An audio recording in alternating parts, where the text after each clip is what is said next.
Gracias. Enhanced e-commerce es una funcionalidad E-commerce Enhance is a functionality of Google Analytics that enables us or helps us to do tracking of purchase of a product, of course, and all the information on the e-commerce site. Now, this is 100% about e-commerce sites. Nevertheless, what we are going to see now is what I mentioned before, what we call the non-traditional implementation. Basically, because we use the functionality in order to get the best out of the different models. So Daniel is going to talk about that, and he's going to tell us the impact that this had in the whole process. Let me introduce myself. My name is Ismael Yevenes. I work in Andrés Bello University. We have a very interesting relationship between Mentalidad Web and ourselves. We have implemented a lot of developments as well, and innovations, of course. So what we implement, in fact, for the 2014 was a data layer for the scholarships and benefits that we have. Okay. Now, why we did so? Basically, the reason we did it in the simulator is because we are on the single measurement method of allocation, which means that during the year we have a lack of information regarding knowing how many people could be enrolled, how many people could be enrolled. So the simulator is just a predictor of enrollment. And then, as Pablo mentioned, it was very hard for us to identify users, single users with the implementation before the data layer, which is not, of course, very well, which is distorted, certainly. So this meant that whenever we had to do the projections, we had deviations that are very important on the expenses that we were doing. After the implementation of the data layer, we could optimize it much better, all our campaigns, etc. And we could also look at the differentiation of different groups of users that were more relevant compared to the benefits that we were working on or offering.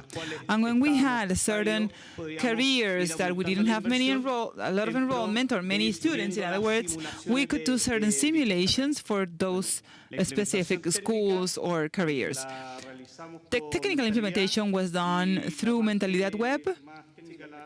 Then that's why we will have Mr. Guajardo explaining that part.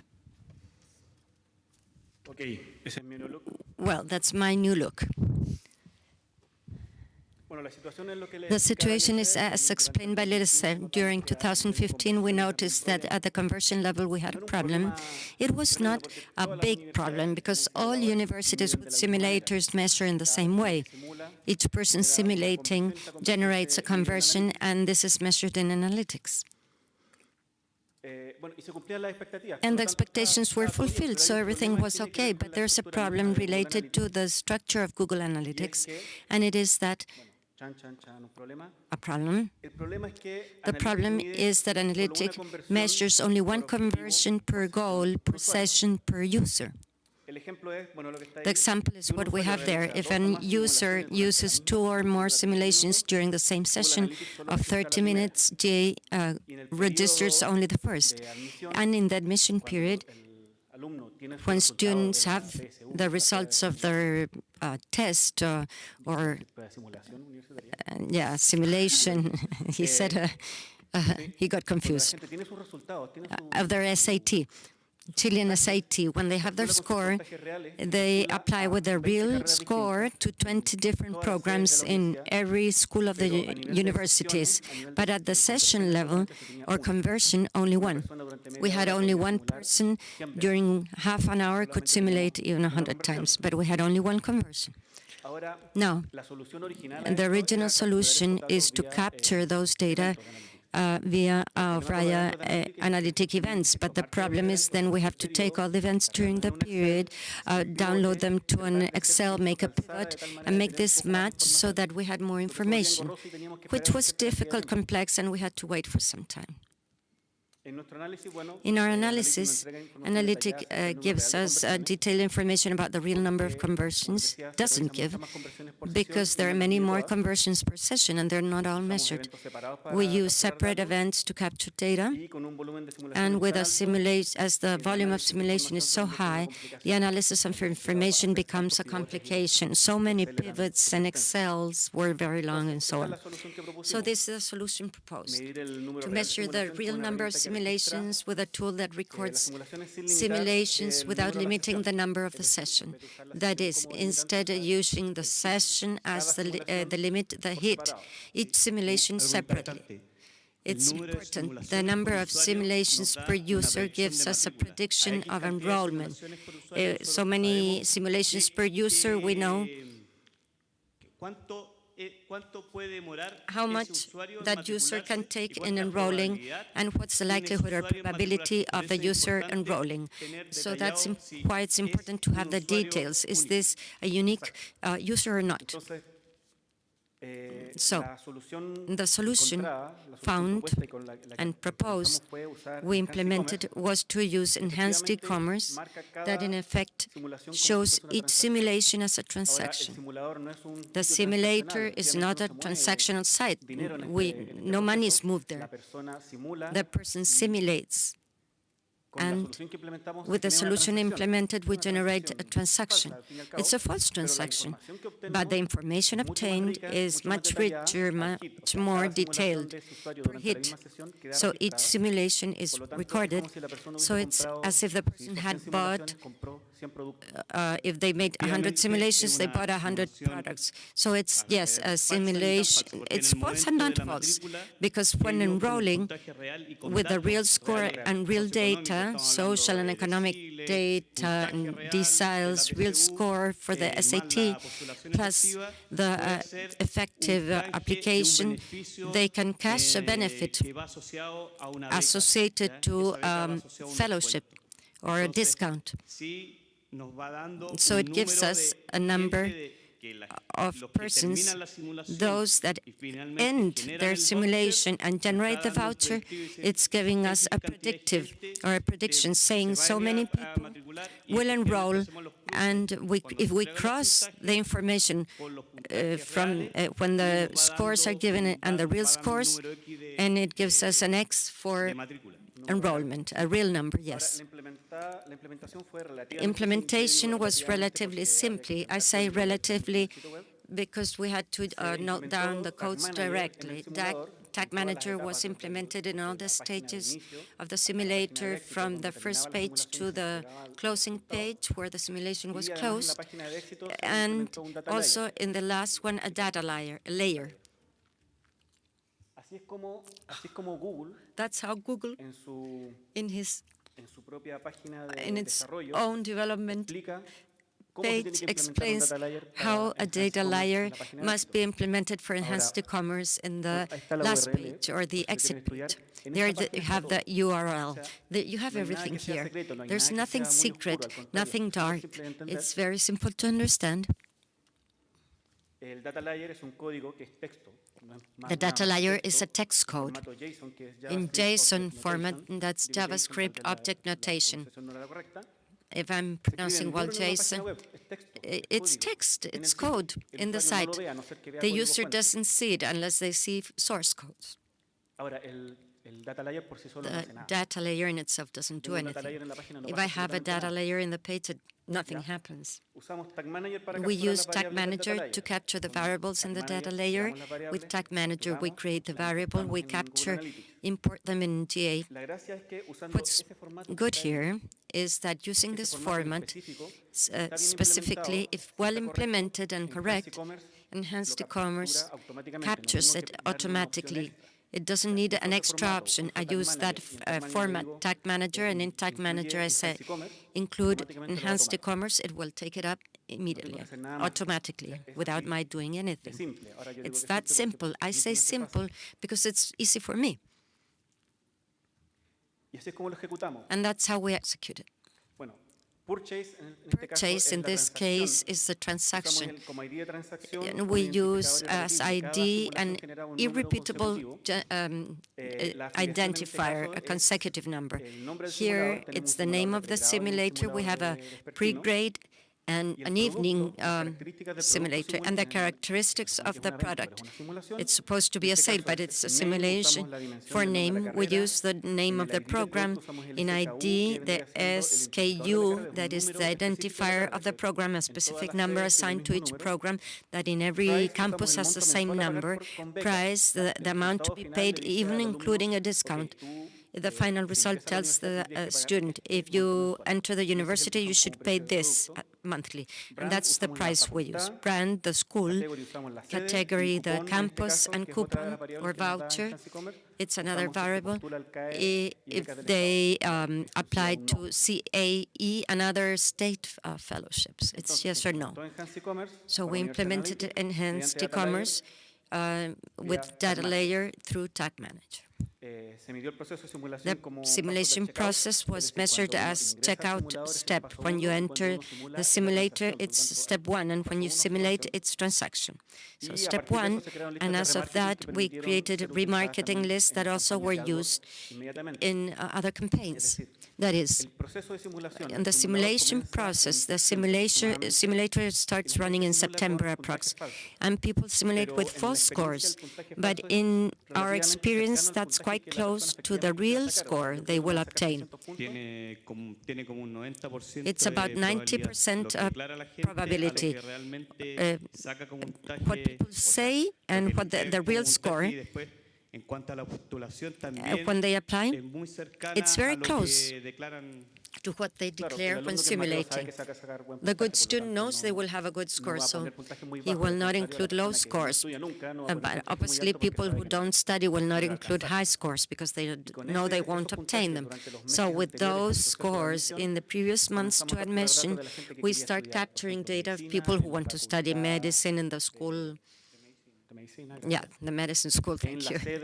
In the campus, where it is. In every campus, then, with that information, we can carry out specific campaigns for those specific people. And when the admission process really happens, it's about 4 days, and they have the only window of time, it's 3 days without pressure. They have only those days to apply. Those simulate in every program, and when they have a better option, they apply. What Daniel is saying is the remarketing list, because it allows us, in the process of university selection and applying to university ascribes to the unique system, it's only 3 days. In 3 days, they bet their whole year, whether they're accepted or not in a specific university. And as many people have more aspirational problems, that they think they will be accepted in Universidad de Chile or Universidad Católica, they start moving their priorities. And that's where the remarketing list is important, because all people that applied as second or third preferences, we can run for them a campaign, an campaign in which we can invite them to our waiting list. Or in the case they're not accepted anywhere, or they did not accept, invite them to the subsequent process, that is special admission, that lasts about 14 days. That's how the exit page looks. Here we have all the data. It's not like this anymore. Yes, there was an update in past days. This is the amount of transaction. And this is the score that didn't allow me to be accepted. With this code, I obtained this with a data layer tool that is in Chrome. You press a button, and all the data layers are there, the old ones. And with that, we can have the code. Con micrófono, with microphone, please. The remarketing lists are made using variables the applicants introduce, and they're stored as a cookie in each computer? No, they go from Analytic to AdWords directly. For example, if I apply to medicine in Santiago right now, that remarketing list of people who applied to medicine in Santiago is created. So my user ID is as allocated to that list. If I said medicine in Rancagua, I appear in the other list. So I'm being added to remarketing list. But for the user, when you launch a campaign for people who applied to medicine in Rancagua, you use that remarketing list to attack them only. So people who applied there in that campus, in evening courses, for example, a specific campaign is designed, which was kept in a cookie? No, it's not in a cookie. And the remarketing list recognizes users. How? With the client ID. And that is in a cookie. You cannot recognize the person, a number. But there's a relation. That's a way to relate them, yes. The remarketing list is created and associated to the client ID. And thus, the correct way is saying attack the user, so he can apply. At the same time, we measure conversions in the old way because we need a comparison of the way we did it before and how we're doing it now, if we have improved. And these are the results. I must say they're quite good. In the 2016 admission period last year, in conversions, compared to 2015, we had twice the number of simulations with the old method. That's quite good. Now, measuring through transactions, we have 2.2 times more simulations because we measure one per hit and not one per session. That is, each person simulated at least 2.2 times more as an average than what we were capturing before. So we have much more information. If we compare the enhanced e-commerce simulator with the conversion simulator of the same period, it's 4.4 times more than the previous year. So if in 2015 we had 100 simulations, in 2016 we have 400, 500, 4.4 times more. Am I clear? With transactions, we obtain much more information, and we can use that in remarketing. And there's another important point. The investment was the same as last year. It did not increase. We optimized much better the budget. And also we had another problem in the industry of education last year. That was fear. Of all universities were scared, at least private ones, about gratuity. So we had to change many things as to the segments we wanted to target. Why? Because the gratuity or free education policy is dedicated only to certain quintiles, and we had to change the segmentation we had in targeting those, to target those quintiles to other quintiles. So it was sort of experimenting what would happen. But it worked. We did well, and we satisfied the goals on time. I think it's the best admission we've had in the history of the university. Twice the double or twice the number, or twice double conversions with the same budget and 4.4 more data. This thanks to remarketing. The same investment with remarketing can be achieved. And with the same information, we did some dashboards you can see in GA. This is one that is quite simple. I had to hit very privileged information. We have the source, the media source, the media source of simulations, the programs.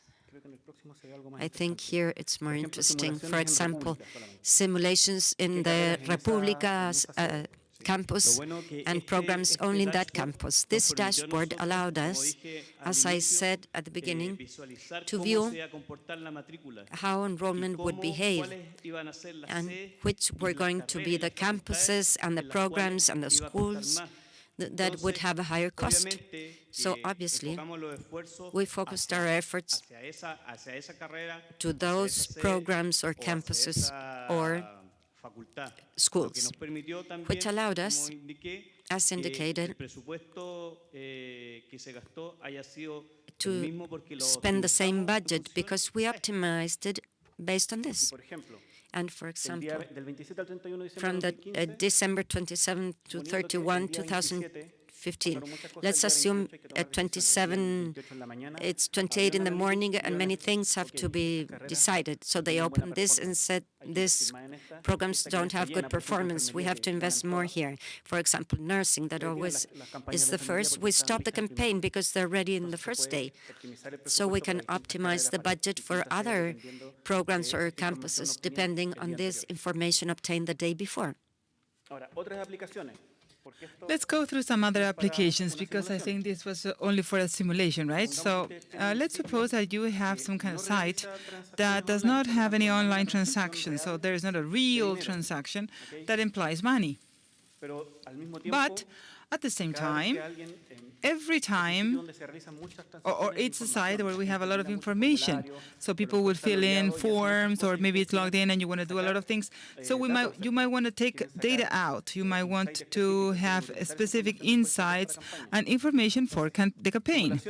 So simulations like the one we just saw is important, but if people do some bidding, insurances, products, cars, or comparisons, for example. There are some retailers that have comparisons of 2 or more products in the same page, and that you might want to get those data, which are the comparisons that are being built in, when, if they are picking up store, or if they are sending that to home, etc.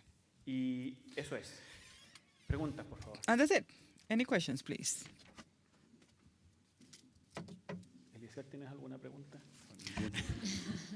Dice todas las preguntas del año pasado. Ya, estamos súper bien, así que de todas maneras, ahí está mi correo. Anyways, this is my email. If you have any questions now or in the future, please write to me, and thank you very much.